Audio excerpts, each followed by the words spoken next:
नमस्कार दोस्तों, स्वागत है आपका एक और नई वीडियो में। तो हम लेकर आ गए हैं class 12th most important question, वो भी किसके, मैथ के। यहाँ पर मैंने कुछ क्वेश्चन पहले ही बता रखे हैं और उनको किस तरीके से उसको बदल के अगर पूछ सकता है उनको भी बता रखा है। तो अगर आपने नहीं देखा है, मैंने फॉर्मूले भी करा रखे हैं अवकलन और समाकलन के, जो सबसे ज्यादा इंपॉर्टेंट है। अवकलन और समाकलन पूरे 44 अंक का होता है और सबसे आसान में आज क्वेश्चन आपको बताने वाला हूँ। चलिए समझ लेते हैं कौन कौन से क्वेश्चन है। अगर आपने प्ले लिस्ट नहीं चेक की है जाकर चेक कर लेना, उसमें मैंने वीडियो ऐड कर दी है। तो यहाँ पर क्वेश्चन लिखा हुआ है, पार्ट 2 है ये, जो क्वेश्चनों का है। अवयव विधि द्वारा दिखाइए कि समीकरण निकाय, ये समीकरण निकाल दिया गया है। 3 समीकरण देगा आपको कि ये असंगत है, पूछ लेगा असंगत है। कभी कभी ये ऐसे भी पूछ लेता है कि अवयव विधि द्वारा हल कीजिए, तो हल करने के लिए हमें ए इनवर्स, और ये भी पूछ लेता है ए इनवर्स भी ज्ञात कीजिए। तो किस तरीके से हम ज्ञात करेंगे, सब कुछ हम समझ लेंगे आज की इस वीडियो में, वो भी ट्रिक के साथ। तो सबसे पहले जब भी आपको इस तरीके का क्वेश्चन दे, तो इसको सबसे पहले आपको ए जो है एक अवयव में बदल देना है। इनको किस में बदल देना है, अवयव में। यहाँ पर लिखा है 3x - y प्लस 2z = 1। ये सब जो समीकरण है इनको किसमें हम बदल देंगे, अवयव में। तो किस तरीके से बदला जाएगा, चलिए समझ लेते हैं। सबसे पहले आप डालेंगे सोल्यूशन।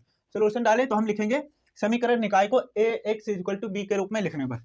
यहाँ पर लिखिए समीकरण निकाय, ये जो समीकरण निकाय दिया गया है, समीकरण निकाय को ax कैपिटल ए रखना है। यहाँ पर ax = b के रूप में लिखने पर, रूप में लिखने पर, लिखने पर। अब ए किसके रूप में लिखेंगे, ax = b के रूप में। अब a क्या होता है, x क्या होता है, b क्या होता है। सबसे पहले इसको हम समझने पहले इसको क्या दे देंगे, समीकरण नंबर 1। ax = इधर ही दे देते हैं ताकि उधर हम कुछ और कर लेंगे उस पर। यहाँ पर लिखते हैं ax = b, इसे क्या दे देंगे, समीकरण नंबर 1। जिस तरीके से मैं बता रहा हूँ, अगर इस तरीके के सवाल आए, ये 5 अंक में पूछा जाता है। इट इज 5 अंक में, और ज्यादा कुछ करने की जरूरत नहीं है, बस समझना है थोड़ा सा। वो भी समझ सब आसानी से समझ में आ जाएगा, बस ध्यानपूर्वक देखते हुए चलिए। तो ax = b के रूप में हमने लिख दिया। जैसे आप लिखें, अब इसको बदलेंगे अवयव में, ये बदलेंगे। a क्या होता है, अब यहाँ पर a हम कैसे निकालेंगे, a = जो इनके साथ ये जो चर राशियां हैं, जैसे x y z, इनके साथ जो अंक मल्टीप्लाई में दिख, अब यहाँ पर आपको दिख रहा होगा यहाँ तो कोई अंक नहीं है। तो हम जानते हैं सभी संख्याओं में 1 का गुणा होता है, तो यहाँ पर -1 का गुणा है। अगर -y है और y मान लेते हैं हम, ये अचर है। अगर इसको हम -y में बदलेंगे, तो अगर -1 का गुणा कर दें इसमें, ये -y हो जाएगा ना। तो ये समझ लो यहाँ पर 1 का -1 का गुणा है y के साथ, यही अंक निकालना है। ये जो होता है वही अंक निकाले जाते हैं। तो यहाँ पर 3 है, इसके साथ 3 है, इसके साथ क्या है, -1 है, और इसके साथ 2 है, इसके साथ। अब यहाँ इधर वाले नहीं लिखने हैं, अभी जो हम इधर वाले समीकरण का इधर पक्ष है उसी को हम देख रहे हैं। यहाँ पर 2 है, 3 नहीं, 2, और यहाँ पर 1 है, प्लस का y है, तो यहाँ पर प्लस की 1 की गुणा है, तो 1 हो गया। और यहाँ पर 3 है, और यहाँ तो कुछ नहीं है, तो यहाँ पर क्या होगा, 1 हो गया। यहाँ -2, साइन भी वो लेने हैं जो यहाँ पर साइन लगा हुआ है, यहाँ पर -1, तो यहाँ पर -1, ये हमें मिल गया a। अब निकालना है x, अब कॉमा लगाएंगे। x = क्या मिलेगा हमको, यहाँ पर x = आपका एक स्तंभ यानी कॉलम मैट्रिक्स होता है। तो यहाँ पर हम क्या निकालेंगे, जो x y z, 3 ही चर दिख रहे हैं ना, इसमें कितने चर हैं, 3, x y z। तो यहाँ पर क्या आ जाएगा, x y z, ये कर लेंगे, ये हमारा x = हो जाएगा। सभी में इसी तरीके से करना, बस आपको ये बनाना होगा, सब में सबको ये तरीका आपको करना है। ये कहाँ से आता है, ये जो अंक मल्टीप्लाई है समीकरण के साथ वो लेना है। अब फिर ये जो चर इसके साथ दिए गए हैं वो यहाँ पर उठाकर रख लेने हैं। बी में क्या आता है, बी में देख लेते हैं। बी में जो इधर बाहर अंक दिख रहे हैं 3 5 1, यही आते हैं। तो हम इसको इस तरीके से, ये जो साइन दिख रहा है ना, कोष्टक 1 बड़ा, ये अवयव को दर्शाता है। तो हम बी में बंद कर देते हैं, कितना है, 3 5 और 1। तो हमने ax = b के रूप में, जो ax है उसकी तरीके से हमने लिख दिया। अब इसको लिखने से पहले हम ये कर लेते हैं, इसमें क्या करेंगे, अब समीकरण 1 पर आ जाओ। इतना हमने बदल दिया, a के रूप में ये मिला है, x के रूप में ये, b के रूप में ये। अब इक्वल टू लिखने की कभी जरूरत नहीं है, ठीक। तो हम इसलिए तरीके से बदल दिए। अब ये जो समीकरण 1 है, आ जाओ समीकरण स्टार पे। समीकरण स्टार, समीकरण स्टार में ए यूनिवर्स का मल्टीप्लाई करेंगे।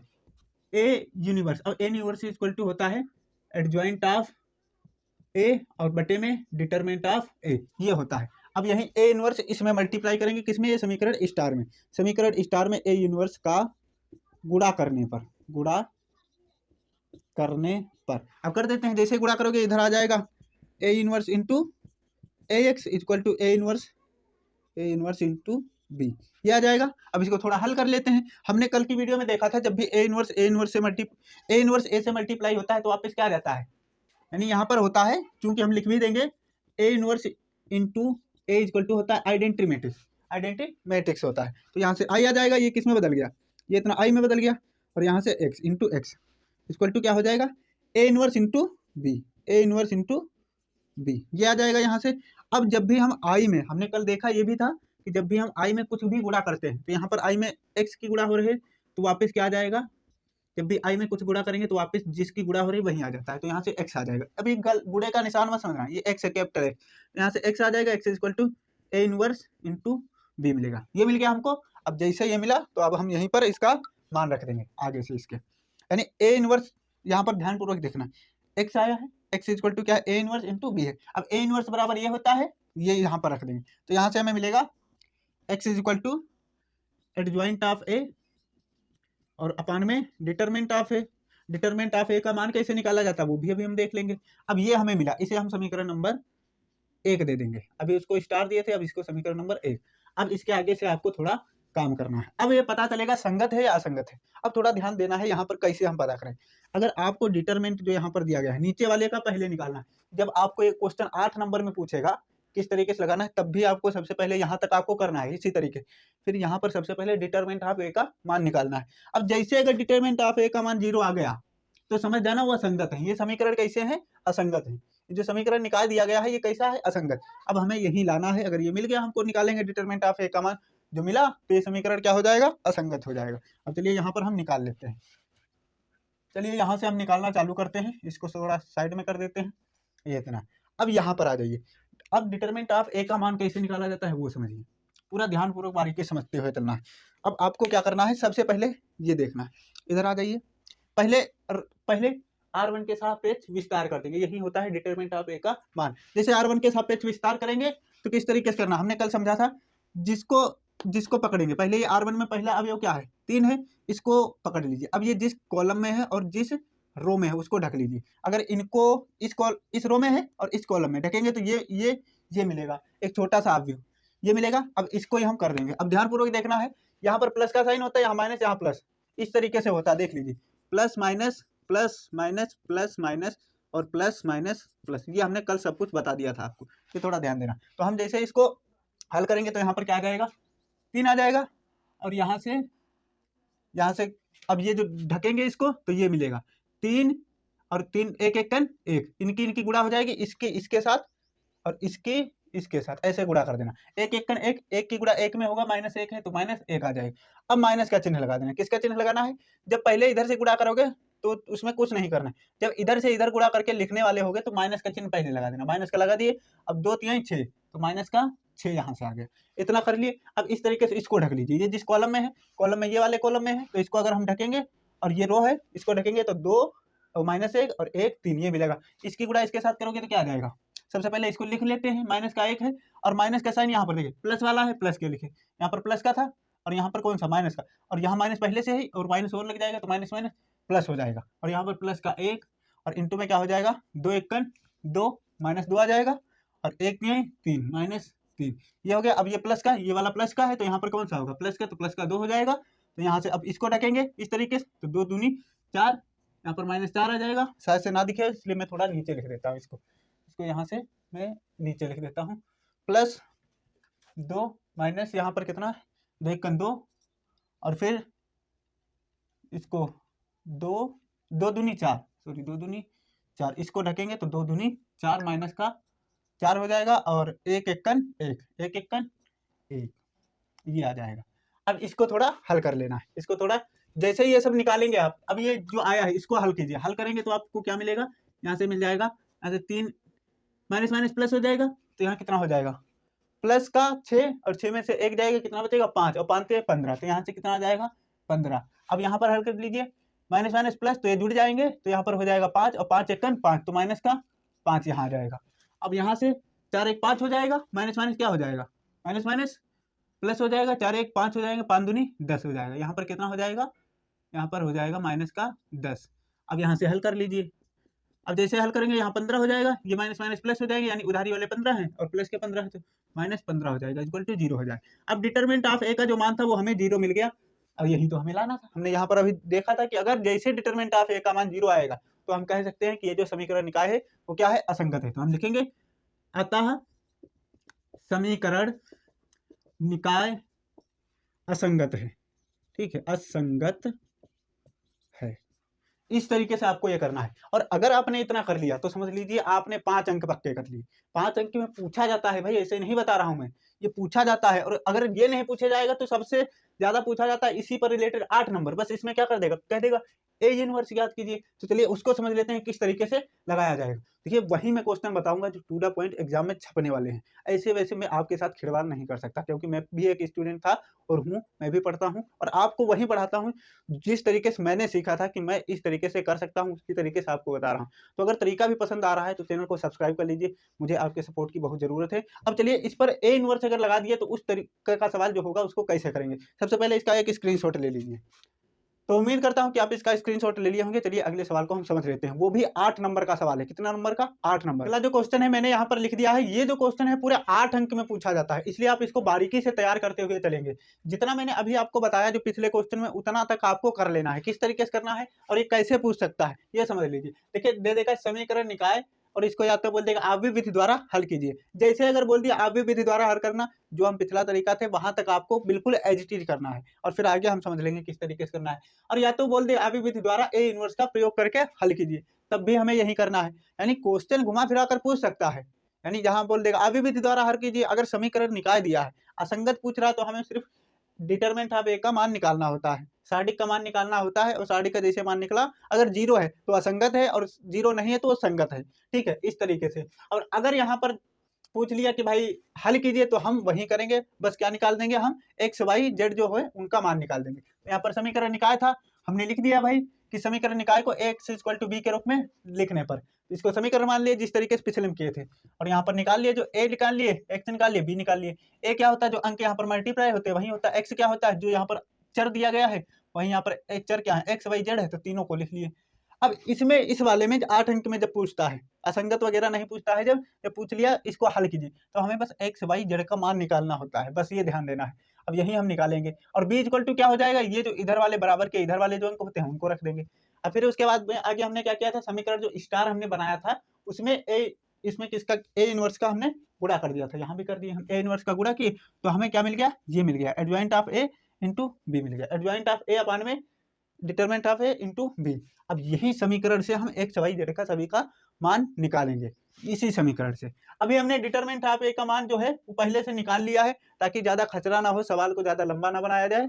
डिटरमिनेंट ऑफ ए का मान कैसे निकाला जाएगा, अवयव को ढकना है, जिस अवयव R1 के सापेक्ष विस्तार कर रहे हैं, जैसे इसके सापेक्ष इसको ढक लिए। अब ये जिस कॉलम में है, जिस रो में है, उसको ढक लेंगे, जो अवयव बचेंगे उनकी गुणा करके सब कुछ, यानी 3 अवयव ऊपर के, ये रो के सापेक्ष कर रहे हैं, आप कॉलम के सापेक्ष भी कर सकते हैं, लेकिन जो सबसे सही तरीका है वो रो वाला है। तो रो के सापेक्ष आप जैसे करेंगे तो आपको जो मान मिलेगा, अगर ये 0 है तो समझ लीजिए संगत ही नहीं है, असंगत है, और इसका जो इसका हल है वो नहीं मिलेगा, यानी ये हल नहीं किया जा सकता, आप वहीं पर छोड़ देंगे। अगर जैसे निकला कि 0 नहीं है, ये -7 है, 0 के बराबर थोड़ी नहीं है, तो अब इसका हम मान निकालेंगे, क्या निकालेंगे, इसको हल करके एक्स वाई जेड का मान निकालेंगे। अब हमें ए डिटरमिनेंट ऑफ ए मिल गया है, बी भी मिल गया है, यहाँ से बी मिला है, बचा क्या है, adjoint of A. Adjoint of A कैसे निकाला जाता है, चलिए समझ लेते हैं। सबसे पहले आपको निकालना है सहखंड आव्यूह। क्या निकालना है जी, सहखंड आव्यूह।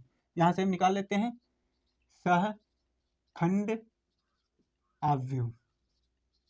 सहखंड आव्यूह क्या होता है, सहखंड आव्यूह एक होता है C equal to C11 C12 और C13, फिर C21 और C23 22 और C23 और C31 C32 और C33, ये होता है सहखंड आव्यूह। और इसी का जब हम परिवर्त आव्यूह निकाल देते हैं तो वही हो जाता है एडजॉइंट ऑफ ए। तो सबसे पहले इसको निकाल लेते हैं। सबसे पहले निकालिए C11 क्या है, C11 किस तरीके से निकलेगा, अब यहाँ पर आव्यूह पर आ जाइए, आव्यूह जो है। अब C11 निकालने के लिए इसमें हम क्या करते हैं, सभी अवयव का एक बार हम क्या निकालते हैं, उसका जो छोटा सा अवयव बनता है उसको ढकने के बाद वो निकालते हैं जो आव्यूह बनता है। अब यहाँ पर हम इसको ढक लें, इसको ढकें, इसमें जिस रो में है उसको ढक लें, इस रो में है, ये 3 है, 3 को ढकेंगे, इस रो में है और इस रो में है, यही तो है ना, इस रो में है और इस कॉलम में। अब ये बचा 2 1 2, इसकी गुणा करोगे 2 1 2 आएगा, यहाँ पर 2 1 2 हो गया, इसकी गुणा करें और 3 1 3, माइनस माइनस प्लस हो जाएगा।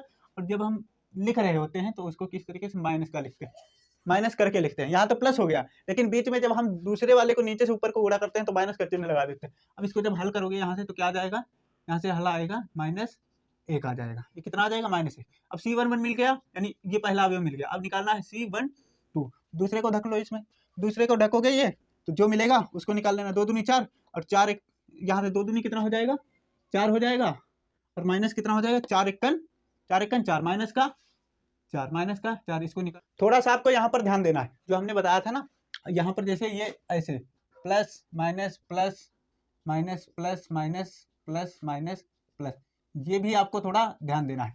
अब यहाँ पर आप कैसे ये जो अंक लिखे हुए हैं, अगर इनको जोड़ने पर सम संख्या आती है तो यहाँ पर प्लस का रहेगा। आंसर आ रहा है माइनस का तो उसको माइनस का रहने देंगे, और अगर यहाँ पर जोड़ने पर विषम आ रहा है तो यहाँ पर हम पहले से माइनस लगा देंगे।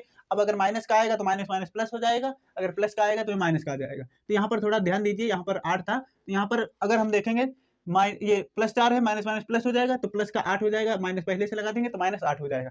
ये आपको प्लस माइनस का साइन भी ध्यान में रखते हुए चलना है, जिस तरीके से हम करते हुए आ रहे हैं। तो चलिए अब सभी का हम निकाल लेते हैं, सभी अवयव के जो सहखंड अवयव है उसको निकाल लेते हैं। तो जिस तरीके से मैंने अभी बताया आपको निकाल लेना है, तो मैंने यहाँ पर सभी यानी सहखंड अवयव के जितने भी अवयव हैं सभी को निकाल लिया है बारीकी से। आपको जिस तरीके से ढक ढक कर बताया है आप उसी तरीके से करेंगे। इसका निकालना है तो इसका अगर 3 का निकालना है 3 को ढकेंगे, जिस स्तंभ में है उसको ढकेंगे और जिस रो में है उसको ढकेंगे, यानी इतना और इतना जब ढकेंगे तो ये बचेगा, इनको आपस में गुणा करके और घटाकर यहाँ पर जो आएगा वही हो जाएगा C11। क्या हो जाएगा C11 है, पहले पर है C11, ये निकालेंगे तो C12 हो जाएगा और C13 इस तरीके से। फिर C21 इसको ढकेंगे, ये जिस रो में और जिस कॉलम में, तो ये मिलेंगे, इनकी इनकी गुणा कर देंगे। तो हमें यहाँ पर C11 मिला है -1 और C12 मिला है -8 और यहाँ पर मिला है C13 मिला है -10। सभी ये मैंने निकाल लिए हैं और सभी यहाँ पर ध्यानपूर्वक आपको देख लेना है। अब इसको हम लिख लेंगे एक अवयव की तरह। सेकंड अवयव क्या होता है, इस तरीके का होता है, जो भी मान निकला है इसके यहाँ पर रख देंगे। चलिए लिख लेते हैं यहाँ पर। तो हमें जो नया अवयव मिलेगा सेकंड अवयव का, तो क्या मिलेगा, जैसे मान रखेंगे -1 हो जाएगा, यहाँ पर -1 और यहाँ पर दूसरा C12 क्या है -8 है और फिर C13 -10 है, -10। अब सभी को उठाते हुए रखते चलेंगे, -2 और -2 1 और यहाँ से 077 ये तो आ गया हमारा सहखंड अवयव। और हमें क्या निकालना है, सहखंडज अवयव। ये जो एडजॉइंट ऑफ ए होता है इसको बोलते हैं हिंदी में सहखंडज अवयव, और ये सहखंड अवयव। और अगर इसी में जा लगा दिया तो इसका परिवर्त निकालना है। परिवर्त किसी का कैसे निकलता है, यहाँ पर अब निकालेंगे हम adjoint of A. Adjoint of A तो हम सी का अगर परिवर्त कर देंगे तो निकला है एडजॉइंट ऑफ ए, तो ये बराबर हो जाएगा सी का परिवर्त। परिवर्त निकालने के लिए हम इसमें डैश लगा देते हैं, लगा दिए। अब क्या करना है, जो रो है ये वाली रो है, ये यहाँ से इसको उठाकर कॉलम में कर देंगे। किस में कर देंगे, कॉलम में। तो ये आएगा, यहाँ पर जब उठाकर रखोगे तो -1 हो जाएगा। फिर यहाँ पर नीचे कॉलम में ऐसे होता है ना, इस तरीके से कर देंगे और यहाँ नीचे आ जाएगा -10। अब इसको उठाएंगे, इसको भी कॉलम में कर देंगे, यहाँ पर -2 हो जाएगा, -2 हो जाएगा और यहाँ पर 1 हो जाएगा और यहाँ 077 हो जाएगा। ये हमारा आ गया सहखंडज अवयव यानी एडजॉइंट ऑफ ए। ये आपको निकालना था। अब सब चीज हमको मिल चुका है। हमको क्या मिला है, हमको डिटरमिनेंट ऑफ ए का मान भी मिल गया है, यहाँ पर लिखा हुआ है, और बी भी मिल गया है, बी चाहिए था, और एडजॉइंट ऑफ ए भी मिल गया है। अब इसको यहाँ पर हम रख देंगे। तो रखना किस तरीके से, सभी अवयव में है, सब चीज किसमें है, अवयव में है। ये तो एक वैल्यू है, इससे कोई लेना देना नहीं। बी क्या है, अवयव, ये भी अवयव है। इसको भी x बराबर क्या है, x बराबर है, तो ये है, तो इसको यहाँ पर रख देंगे। अतः लिखेंगे अतः समीकरण 1 से, 1 है ना, 1 से। अब समीकरण 1 से क्या है, x का मान रख देंगे। x क्या है, x बाई जेड है, यहाँ पर ये रख दिए। अब ये रखने के बाद एडजॉइंट ऑफ ए का मान रखेंगे। एडजॉइंट ऑफ ए क्या है भाई, अब यहाँ पर -7 है तो इसको पहले बटे में लाना है इसको, तो इसको पहले हम माइनस बाहर निकालेंगे, -7। अब इसको इसी के साथ गुणा कर देंगे। ध्यानपूर्वक समझना है, ये नीचे रख, अगर यहाँ पर हम लिखें तो भी बात वैसे, इसलिए हम बाहर लिख दिए हैं, 1/, में बटे में कर दिए हैं, तो बटे में किए हैं। अब जो अवयव है वो लिख देंगे। यहाँ पर 1 है, -2 है और 0 है और -8 2 7 और यहाँ पर -10 है और 1 है और 7 है। ये हमारा हो गया। अब इसमें इंटू किसका करना है, इंटू करना है भाई, किसका इंटू करना है, ये बी वाले का। बी क्या है, 8 1 4 है, 8 1 4। बी के जो अवयव हैं 8 1 4, एक कॉलम है और 3 रो हैं, 1 2 3 और कॉलम एक ही है। अब इसमें गुणा करेंगे, इसकी गुणा इसमें। हमने कहा था जब भी गुणा होती है तो किसे, रो टू कॉलम। अब इसको, इस पूरे को उठाएंगे और ऐसे उठाकर और ऐसे रखेंगे, ऐसे उठाएंगे और लाएंगे, ऐसे रखेंगे। तो 1 पड़ेगा 8 के साथ, तो यहाँ पर क्या आ जाएगा, यहाँ पर आ जाएगा, इसको लिख लेते हैं x y z। अब जब 1 8 यहाँ पर 1/में -7, जब 1 8 के साथ पड़ेगा तो -8 आ जाएगा। यहाँ पर नया जो अवयव बन के आएगा -8 8, 2 पड़ेगा 1 के साथ तो -2, 0 पड़ेगा 4 के साथ तो 0। हाँ, अब ये पहला अवयव हो गया। अब इसको उठाना, पहला अवयव हो गया। अब इसको उठाना है, इस पर रखना है, इस पूरे को उठाओगे। 8 पड़ेगा इसके साथ तो यहाँ पर आ जाएगा -64, 8 से 2 पड़ेगा 1 के साथ कितना आ जाएगा -2, और 7 पड़ेगा 4 के साथ ये आ जाएगा 7 चौक 28। यहाँ पर दोनों में माइनस नहीं तो प्लस का 28 हो जाएगा। ये दूसरा अवयव मिल गया। अब यहाँ से देखिए, यहाँ 10 है, इसको उठाकर इस पर रखेंगे, 10 पड़ेगा 8 के साथ तो 10 दहाम 80 माइनस का 80, 1 पड़ेगा 4 के साथ, 1 पड़ेगा 1 के साथ तो आ जाएगा प्लस का 1, और यहाँ से 7 चौक 28, 7 चौक 28 प्लस का 28, ये हो गया। अब इसको हल कर लीजिए। इसको जब हल करेंगे तो यहाँ पर क्या मिल जाएगा हमको, यहाँ से x y z, यहाँ से 1/7 है इक्वल टू 1/7। अब जो नया अवयव है ऊपर थोड़ा हो गया, कोई मैनेज करना थोड़ा।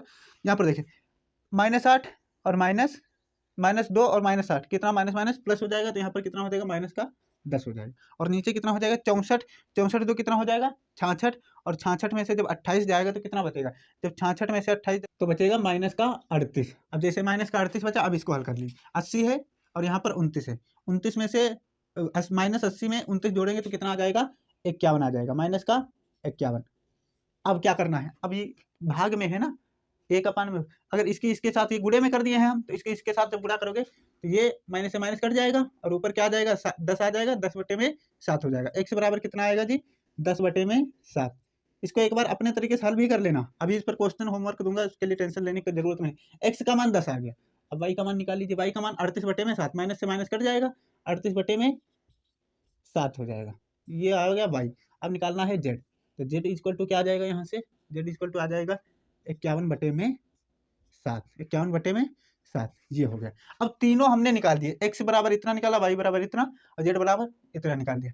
अब यही हो गया इसका हल, यहीं तक आपको करना है। और अगर आपने इतना कर लिया तो समझ लीजिए आप 8 अंक जो है वो पक्के कर लिए। ये जो क्वेश्चन है सारडिक से, आव्यूह और सारडिक, ये कंबाइन करिए सबसे ज़्यादा सरल हैं और इनसे बहुत ज़्यादा क्वेश्चन बनते हैं, क्योंकि जो अवयव एग्जामिनर को भी पता है, यहाँ पर टॉपर भी आएंगे और यहाँ पर मीडियम भी आएंगे, यहाँ पर कुछ नहीं पढ़े हैं वो भी पेपर देने के लिए आएंगे, तो सबको मैक्सिमम हमें बच्चों को पास करना है। इसलिए वो इस तरीके का क्वेश्चन एग्जाम में रखता है कॉपियों में कि बच्चे अगर नहीं आते हैं कठिन सवाल तो सरल जो है उनको जरूर कर ले। और ये अगर कर लिए, ज़्यादा कठिन नहीं, एक बार इस पर प्रैक्टिस करना, जाकर समझना, जो तरीका है दोनों एक जैसे हैं, एक ना एक कोई जरूर पूछा जाएगा। ये अगर पूछ लिया तो समझ ली 8 अंक पक्के, पिछड़ा वाला पूछ लिया तो 5 अंक पक्के। अगर चेंज करेगा तो सिर्फ क्या चेंज करेगा, यहाँ पर जो अंक है इनका वैल्यू चेंज कर देगा, बाकी सब कुछ आपका लगाने का तरीका वही रहेगा। चलिए होमवर्क में आपको क्या है उसको समझ लेते हैं, लेकिन उससे पहले एक बार इसका स्क्रीनशॉट ले लीजिए ताकि समझने में दिक्कत कोई ना हो। तो उम्मीद करता हूँ कि आप इसका स्क्रीनशॉट दोनों का ले लिए होंगे। तो स्क्रीनशॉट लेने के बाद अब चलिए समझ लेते हैं जो अगला क्वेश्चन है। अगला जो आपके लिए होमवर्क में रहेगा वो आपको टेलीग्राम पर मिल जाएगा। टेलीग्राम पर कैसे सर्च करेंगे, वहां पर आपको पीडीएफ भी मिल रही है, वहीं पर जाना, होमवर्क भी आपको मिल जाएगा। यहीं इससे रिलेटेड जिस तरीके का क्वेश्चन आता है वो क्वेश्चन मिल जाएगा। तो सर्च करना है BRGK बाई विपिन। क्या सर्च करेंगे टेलीग्राम पर, BRGK बाई विपिन। वहां जैसे सर्च करेंगे एक चैनल आ जाएगा, उसी में जुड़ जाएंगे और अभी जैसे ये वीडियो अपलोड होगी उसके तुरंत बाद में वहां पर डाल दूंगा ये जो क्वेश्चन। इसके लिए आपको होमवर्क रहेगा, उसको प्रैक्टिस जरूर कर लेना, आपके प्रति अपने प्रति ईमानदारी जरूर दिखाना, क्योंकि 8 अंक यहाँ से बनते हैं। तो उम्मीद करता हूँ ये वीडियो आपको पसंद आया होगा। आपके सपोर्ट की बहुत जरूरत है, इसलिए वीडियो को जरूर शेयर करना दोस्तों के साथ। मिलते हैं अगली वीडियो में, और फिर वीडियो आएगी उसके लिए वेट करना, बस जल्द ही, अभी थोड़ी देर 1-1.5 घंटे में वीडियो आएगी फिजिक्स या केमिस्ट्री की, तो उसके लिए टेंशन लेने की कोई जरूरत नहीं है, बस हमारे साथ बने रहिए।